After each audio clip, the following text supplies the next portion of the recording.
this Friday's scheduled high school football game between Castle and Waianae high schools has been called off. A joint letter was sent to parents from the principals of those schools. This just came into our newsroom. Take a look. In it, they say it was a joint decision between both Castle and Waianae, made to, quote, prioritize the safety and well-being of students, staff, and families. Last Thursday, Castle was briefly put into lockdown when students from another school came on campus and started making threats. The next day, Waianae's administration notified parents that they received information about a potential threat to their campus. In that joint letter, principals go on to say they believe in the power of sports to unite and remain committed to their student athletes.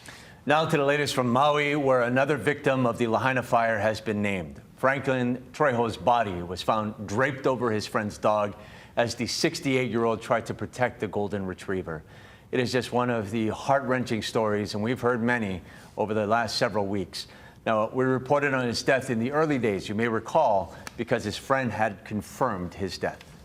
The total estimate of fatalities now stands at 97. 91 of those victims have been officially identified. 2 others have been identified, but their families have not yet been located or notified. And that means there are just 4 remaining victims that still need to be officially identified. Displaced wildfire survivors can continue to register for both Red Cross and FEMA assistance today. The Red Cross says 2,500 families have established full eligibility for temporary housing as of this morning. That's up from 2,200 on Friday.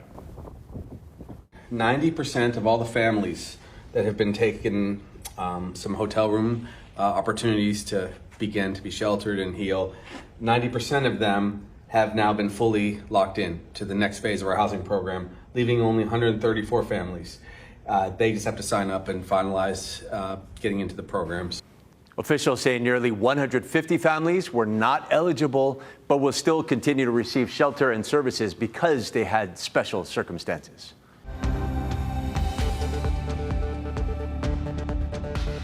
Widespread rain not expected today or anytime soon. Now, as far as the surf, it's going to be looking up by tonight. Look for a northwest swell to pick up again. And then wave heights will likely be at moderate levels, below advisory levels, but a nice solid shot of energy due to north and west shores. And there's also a small pulse due into the south shores later tonight. So those light winds, they'll be hanging on through Thursday. And that means higher than normal humidity levels with some afternoon pop-up showers. But again, mostly dry, especially for those windward areas. And then on Friday, that's when the trade winds pick up, holding firm through Saturday before easing up again on Sunday. This See It Now digital news brief is sponsored by Long's Drugs, bringing our heart to every moment.